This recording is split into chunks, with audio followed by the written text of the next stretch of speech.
Você já se sentiu um completo idiota? Não no sentido banal, mas um idiota no sentido mais profundo e existencial da palavra. Alguém que percebe o absurdo da vida, que sente tudo de forma intensa, que enxerga ao mesmo tempo a miséria e a beleza do mundo. Se a sua resposta for sim, parabéns.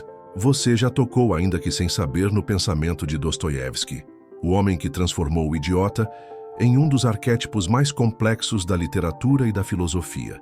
Mas afinal, o que significa ser um idiota na visão dele? E se eu te dissesse que talvez ser esse idiota seja a única saída possível para a insanidade da sociedade em que vivemos? A beleza salvará o mundo. Dostoiévski não escrevia para agradar, muito menos para consolar. Ele escrevia para ferir, para abrir feridas que muitos prefeririam manter fechadas. Suas palavras não são apenas ficção, são lâminas, bisturis, afiados que cortam a carne da existência. Seu romance, O Idiota, não é apenas uma história. É uma tese filosófica disfarçada de tragédia. Um estudo cruel sobre o que acontece quando um homem verdadeiramente bom é lançado em um mundo que só entende a linguagem do egoísmo, da corrupção e da dissimulação.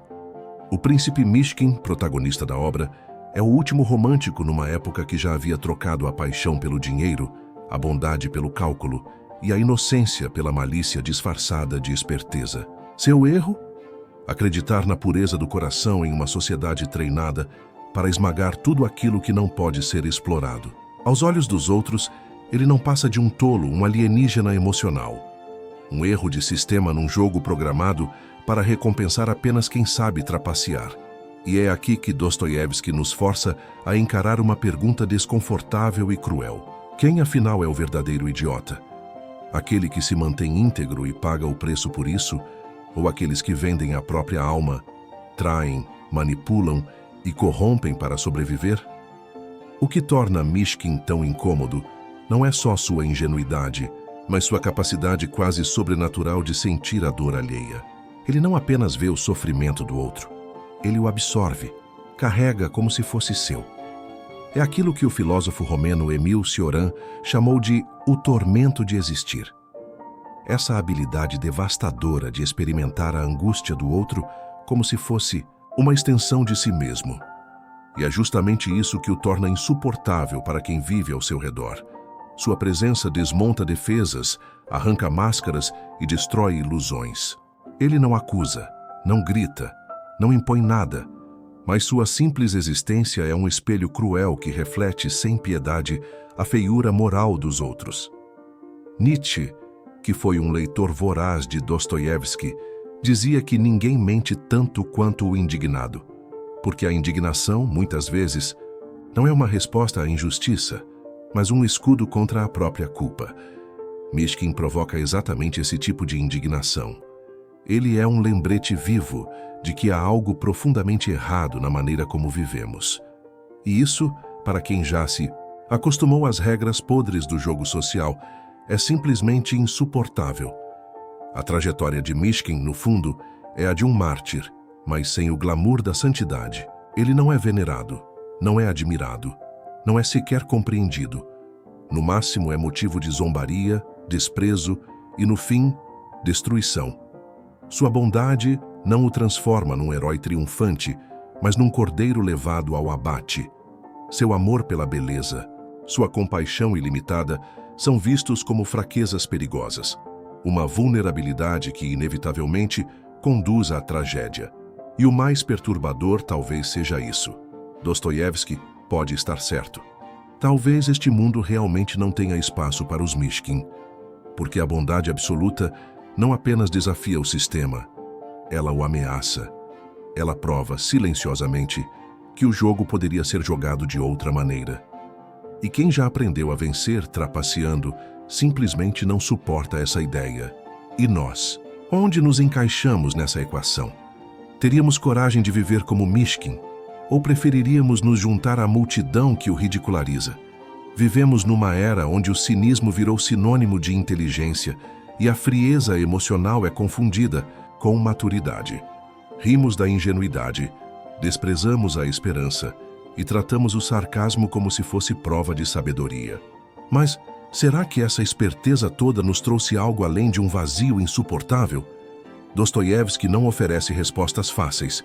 Pelo contrário, ele nos obriga a olhar para dentro, e o que encontramos lá, muitas vezes, não é nada bonito. No fundo, sabemos, Mishkin não é o idiota. O idiota somos nós. Nós que passamos a vida toda construindo desculpas sofisticadas para justificar nossa covardia disfarçada de lucidez. A tragédia do príncipe Mishkin não está apenas em sua bondade, mas no tempo e no lugar em que ousou existir.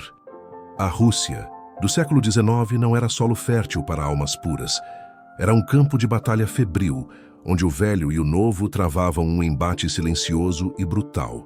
A aristocracia decadente se agarrava às suas pompas vazias, enquanto os ventos revolucionários sopravam, anunciando um futuro tão inevitável quanto incerto.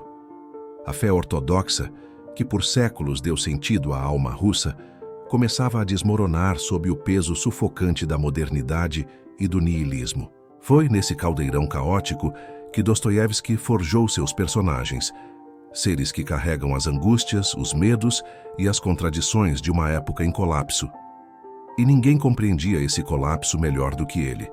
Dostoiévski não era um observador distante do caos. Ele era sua própria vítima.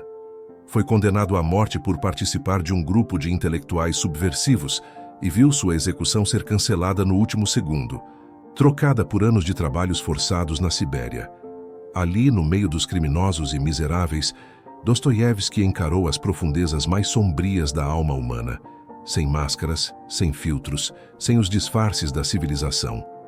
Foi nesse inferno congelado que ele percebeu que degradação e redenção, monstruosidade e santidade, não são opostos, mas duas faces da mesma moeda. Essa experiência moldou sua obra de forma definitiva. Ao contrário de muitos escritores de sua época, que buscavam entender o homem pela via da razão, Dostoiévski mergulhou no abismo do inconsciente, antecipando décadas antes conceitos que Freud e Jung só mais tarde trariam à tona. Ele entendeu que o ser humano não é guiado apenas pela lógica, mas por forças obscuras, paixões incontroláveis, desejos inconfessáveis e contradições que nos rasgam por dentro. Seu realismo não era apenas social, era psicológico, espiritual, existencial. Cada personagem que criou é uma autópsia viva do espírito humano, uma confissão disfarçada de ficção. E Mishkin, o protagonista de O Idiota, talvez seja sua criação mais perturbadora, porque ele encarna algo que a sociedade adora fingir que valoriza, mas no fundo despreza: a verdadeira bondade. O problema é que a bondade absoluta não se encaixa nas engrenagens do mundo. O próprio Dostoiévski parecia cético quanto à possibilidade de um homem puro sobreviver sem ser dilacerado. Mishkin, com sua compaixão irrestrita e sua incapacidade de julgar, funciona como um espelho que reflete, de forma cruel, a hipocrisia dos que o cercam. Ele não acusa, não condena, mas sua simples existência escancara a miséria moral dos outros. E é justamente por isso que é ridicularizado, explorado e, no fim, esmagado. Sua bondade desarma os cínicos, e um cínico desarmado não sente gratidão, sente raiva. Como escreveu Baudelaire, o mundo só perdoa aqueles que o fazem se sentir confortável em sua própria podridão. Mishkin não oferece esse conforto. Ele representa uma possibilidade radical de existência. E essa possibilidade é insuportável para aqueles que já fizeram concessões demais para manter suas máscaras intactas. Dostoiévski compreendia essa mecânica perversa como poucos. Ele via o ser humano não como uma criatura racional em busca da verdade, mas como um ser de pulsões, capaz de se apegar a ilusões destrutivas apenas para não encarar o próprio vazio. Em O Idiota, não existe um vilão óbvio. Todos os personagens são, ao mesmo tempo, vítimas e algozes, prisioneiros de um sistema de valores que enaltece a esperteza e despreza a inocência. O romance, no fim das contas, é um experimento cruel. O que acontece quando se lança um homem puro em um mundo corrompido? E a resposta é sempre a mesma: o homem puro não transforma o mundo, o mundo o devora. Se há algo que o idiota nos ensina, é que a bondade, longe de ser uma virtude celebrada, é muitas vezes tratada como um defeito, um erro de cálculo, uma falha estrutural no mecanismo da sobrevivência. A história de Mishkin não é apenas o relato de uma ingenuidade esmagada pela realidade. É um estudo meticuloso do que acontece quando alguém se recusa a vestir as máscaras que o mundo exige. Em uma sociedade movida pelo jogo das aparências e pela competição velada, qualquer um que se recuse a jogar se torna um alvo fácil. Mishkin não é odiado por ser mau, nem invejado por ser superior. Ele é rejeitado, desprezado, porque não aceita as regras invisíveis que sustentam a convivência dos que aprenderam a disfarçar suas intenções. Ele não sabe manipular, não entende as sutilezas das falsas cortesias, não percebe o risco que a sinceridade absoluta carrega e, como consequência, não apenas se torna vítima dos outros, mas também um lembrete vivo de tudo aquilo que eles mesmos precisaram abandonar para sobreviver. Essa dinâmica não se limita ao romance de Dostoiévski. Basta olhar ao redor para perceber que o mundo segue funcionando exatamente da mesma maneira. Desde cedo, aprendemos que há um preço a se pagar pela autenticidade, que a transparência emocional pode ser uma sentença de morte simbólica. Aquele que não domina a arte da dissimulação, que não aprende a jogar o jogo social, inevitavelmente se torna um estranho no ninho, seja no ambiente corporativo, nos círculos de amizade ou até mesmo dentro da própria família. Há sempre um código tácito que dita o que pode ou não ser dito, que estabelece os limites do que é aceitável sentir e expressar. O Idiota, de Dostoiévski, encarna aquele que ignora esses códigos, que insiste em viver como se as palavras tivessem peso real, como se a compaixão não fosse apenas um conceito abstrato, mas uma prática concreta. E o que acontece com ele? O mesmo que acontece com qualquer um que escolhe ser honesto em um mundo de barganhas emocionais. Ele é isolado, humilhado, explorado e, por fim, descartado. A lógica que sustenta essa estrutura social perversa é simples. A bondade sem malícia não é vista como virtude, mas como fraqueza, como erro de estratégia. Existe uma crença não declarada de que o mundo não pode ser mudado. E se não pode, cabe a cada um adaptar-se a ele. Se todos se aproveitam uns dos outros, então quem se recusa a fazer o mesmo está automaticamente em desvantagem. Essa lógica, por mais brutal que pareça, possui uma coerência interna assustadora. Quem não luta por seu próprio espaço é empurrado para fora. Quem não manipula é manipulado. Quem estende a mão muitas vezes é puxado para o fundo junto com aqueles que tentou salvar. Mishkin, ao longo da narrativa, personifica essa tragédia de maneira dolorosamente precisa.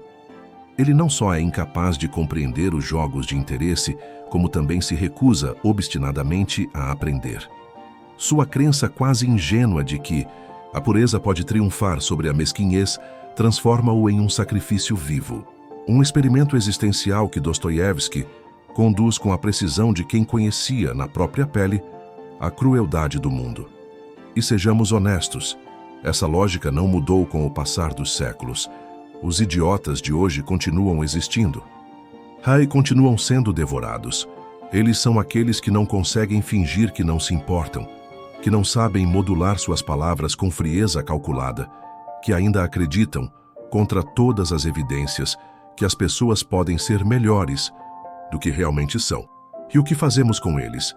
Rimos de sua ingenuidade, exploramos sua boa vontade, nos aproveitamos de sua entrega, até que sua presença se torne incômoda demais, e então os descartamos.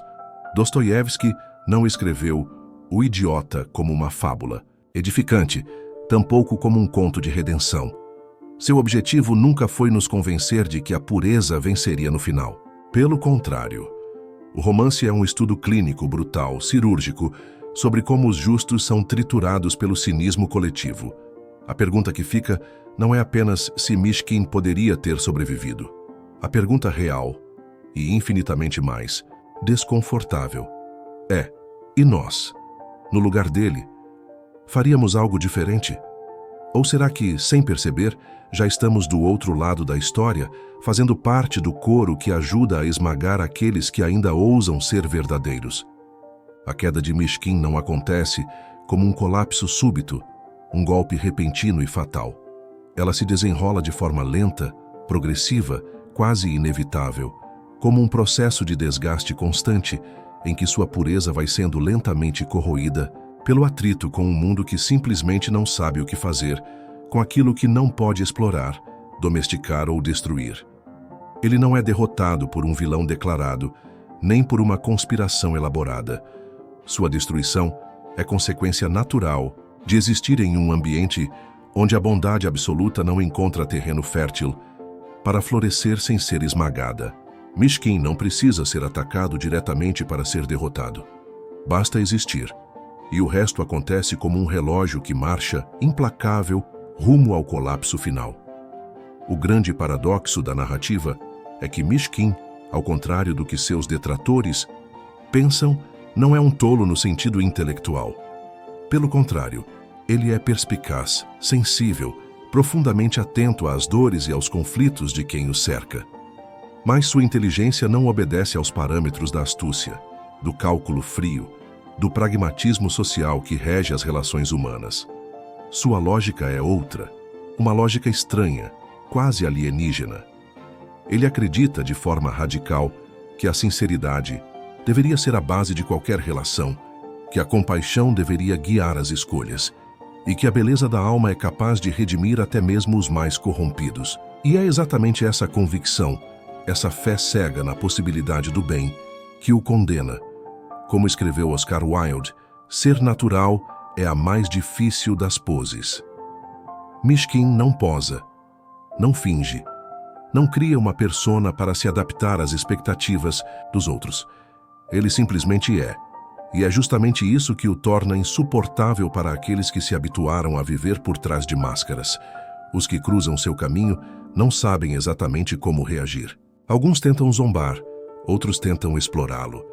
E há ainda os que, no fundo, sentem por ele uma mistura desconcertante de admiração e desprezo. Rogodin, com sua paixão feroz e autodestrutiva, vê em Mishkin algo que gostaria de possuir, mas que não consegue compreender. Nastácia Filipovna, consumida pelo próprio fogo interior, oscila entre vê-lo como um redentor e um ingênuo patético. Os demais personagens o tratam como um enigma, uma peça fora do lugar, um erro no sistema, alguém cuja simples existência desafia a lógica cruel à qual todos já se renderam. E é isso que os perturba tanto. Mishkin não se encaixa na narrativa de que sobreviver exige concessões, de que a virtude não pode coexistir com a realidade. Sua presença rasga o véu da mentira que todos prefeririam continuar contando a si mesmos. A mentira de que a corrupção é inevitável, de que a bondade pura é uma fantasia infantil, de que não há outro caminho além da competição disfarçada de civilidade. Mas a verdade é que Mishkin não é apenas uma vítima, ele também é um sintoma, um reflexo vivo das contradições que Dostoiévski via na própria humanidade. Ele é, de certo modo, uma versão extrema e dilacerada de Cristo, um homem, que tenta carregar o peso da dor alheia sem exigir nada em troca, e que, justamente por isso, se torna intolerável para aqueles que não suportam ser vistos de forma tão direta, tão despida de filtros. Nada é mais difícil de perdoar do que uma superioridade que nos humilha, escreveu Tocqueville. E Mishkin, por mais que não queira se impor sobre ninguém, humilha, apenas por existir, por lembrar que a vida poderia ser diferente, que as pessoas poderiam ser melhores, que o mundo não precisaria ser esse jogo constante de dominação, submissão e máscaras. No entanto, ele não triunfa. Não há redenção para Mishkin, porque sua tragédia não é uma exceção. Sua tragédia é a regra. É apenas a sua, mas também a de toda a humanidade. Ele não é o idiota porque não entende o mundo. Ele é o idiota porque entende bem demais, e ainda assim se recusa a agir de acordo com as regras que garantiriam sua sobrevivência. Dostoiévski, ao final, não nos entrega respostas fáceis. Ele não nos consola com uma mensagem otimista, não oferece um caminho de esperança. Em vez disso, nos obriga a encarar o abismo da nossa própria hipocrisia e a nos perguntar: se encontrássemos um Mishkin hoje, será que o trataríamos diferente? Ou será que continuaríamos sem hesitar, esmagando aqueles que nos fazem lembrar de tudo o que perdemos ao longo do caminho? A conclusão da jornada de Mishkin não poderia ser outra senão a dissolução completa de sua própria identidade. Ele não se torna um mártir no sentido clássico, porque sua tragédia não é enobrecedora. Não há redenção, não há catarse, não há sacrifício glorificado capaz de inspirar os outros a mudarem. Ele não morre de forma dramática, nem provoca uma revolução moral no coração daqueles que o destroem. Sua queda é silenciosa, um esvaziamento gradual, constante, inevitável, como uma vela que se consome pela própria chama. Ao fim, não resta nada além do espectro de um homem que tentou permanecer íntegro em um mundo que simplesmente não tolera aquilo que não pode ser absorvido, explorado ou corrompido. Seu destino não é apenas triste, é a evidência brutal de que a pureza absoluta não consegue coexistir com a complexidade humana, sem ser aniquilada. E Dostoiévski nos obriga a encarar essa verdade sem anestesia, sem concessões, sem oferecer aquele consolo tardio, aquela moralidade açucarada que tantos autores usam para restaurar artificialmente o equilíbrio das suas histórias. Não há uma virada final, não há redenção, não há um momento onde os vilões percebem seus erros, onde os corruptos se arrependem, onde o mundo se curva diante da força de um espírito genuinamente bom. Mishkin termina onde sempre terminaria, destruído, e não porque tenha feito algo errado, mas justamente porque não poderia ter feito nada diferente. Seu erro, se é que se pode chamar assim, foi acreditar que os outros queriam ser salvos, que a miséria humana era apenas um mal-entendido passageiro, algo que poderia ser dissolvido com gestos de compaixão, cuidado e entendimento. Mas como Nietzsche nos alertou, aqueles que foram vistos dançando foram julgados como loucos por aqueles que não podiam ouvir a música. Mishkin dançou sozinho, sem perceber que para quem o observava de fora, sua dança não era apenas incompreensível, era profundamente ofensiva. E a grande ironia de sua trajetória é que ele nunca tentou impor sua visão de mundo. Diferente dos fanáticos, dos moralistas ou dos reformadores dogmáticos, Mishkin nunca quis forçar a bondade sobre ninguém. Ele apenas era, apenas existia, acreditando com uma fé quase infantil que sua presença, sua forma de ser, poderia ser suficiente para iluminar as trevas alheias. Mas há algo de profundamente perturbador em alguém que não exige, que não julga, que não tenta moldar os outros à sua imagem. A simples existência de Mishkin funciona como um espelho, um reflexo desconfortável de tudo aquilo que os outros precisaram abandonar em nome da autopreservação. E o que fazemos com um espelho que nos mostra exatamente aquilo que não queremos ver? Nós quebramos, rimos dele, desprezamos, até que se estilhasse em pedaços tão pequenos e disformes que já não possam mais refletir coisa alguma. Não há gritos na queda de Mishkin, não há uma cena final, grandiosa, onde ele confronta aqueles que o traíram. Não há súplica, nem desafio, nem justiça. Seu fim é o de alguém que simplesmente se esvai, desaparece aos poucos num processo irreversível de desintegração psíquica. Ele não enlouquece porque perdeu a razão.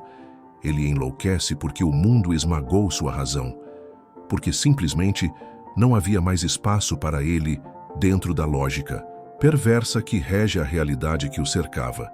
E esse, talvez, seja o aspecto mais aterrador de sua história.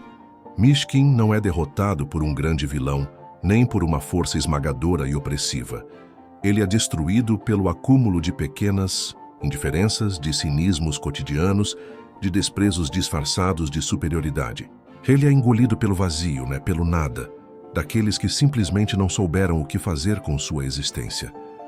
Como escreveu T.S. Eliot, é assim que o mundo termina, não com uma explosão, mas com um suspiro. E agora, o que nos resta?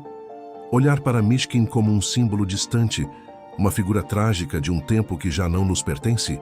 Ou aceitar, com um desconforto quase insuportável, que sua tragédia continua se repetindo todos os dias, nos pequenos gestos de desprezo, na zombaria disfarçada de inteligência, na recusa em aceitar que, se a bondade existe, ela não pode sobreviver sozinha? Dostoiévski não nos dá respostas. Ele apenas nos obriga, sem piedade, a encarar a pergunta que passamos a vida inteira tentando evitar. Somos nós os idiotas? Por termos nos tornado espertos demais? Se esse vídeo te fez pensar, nem que seja por um segundo, então já valeu a pena. Mas agora eu quero saber, você acredita que o mundo realmente pode ser salvo pela beleza? Ou Dostoiévski estava apenas se iludindo? Comenta aqui embaixo e me conta a sua visão. E se você quer continuar mergulhando em reflexões como essa, já sabe, se inscreve no canal, ativa as notificações e vem comigo nessa jornada. Afinal, no meio de tanto barulho, vazio, um pouco de pensamento nunca fez mal a ninguém. Ou será que fez?